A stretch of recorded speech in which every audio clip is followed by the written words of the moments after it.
The Queen has missed a string of royal engagements in recent weeks following doctors' orders to rest.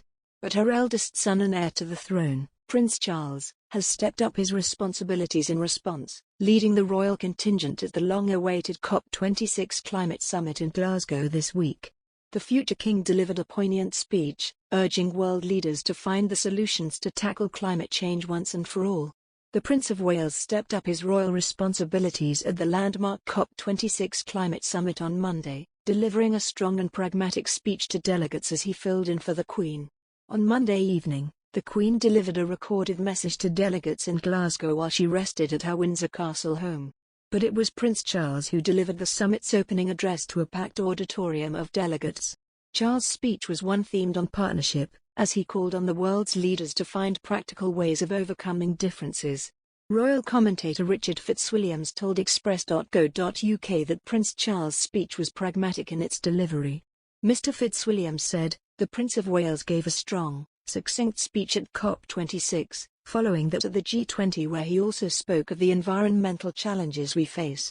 What was particularly significant was its pragmatic tone in his emphasis of the need for a partnership with the private sector to save the planet for future generations. He put its cost into trillions, but said it was a partnership between governments and industry, with the latter needing to be confident that they could rely on continued support from the former. He has in the past called for a Marshall-like plan for nature, peoples and planet."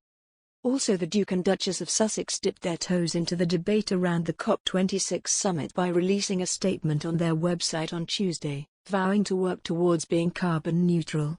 However, Harry's father Prince Charles and his grandmother Queen Elizabeth II have so far been the stars of the Global Climate Change Conference, which has been described as humanity's last chance to tackle global warming.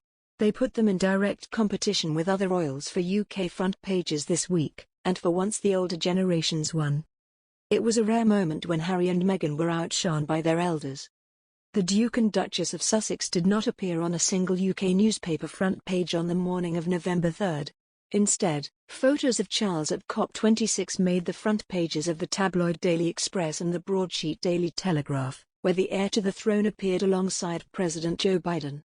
The Sussexes were not the only royals to miss out. Prince William has also received less prominent coverage than his father and grandmother, despite a busy schedule.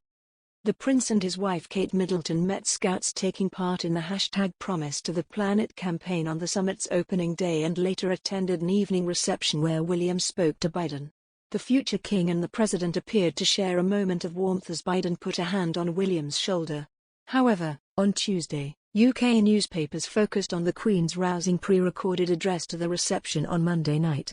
Elizabeth, 95, made the front pages of the Daily Telegraph, the Daily Express, the Daily Mail, the Times and Metro while sharing the front page of The Sun with Kate. She said, "For more than 70 years, I have been lucky to meet and to know many of the world's great leaders. And I have perhaps come to understand a little about what made them special. It has sometimes been observed that what leaders do for their people today is government and politics.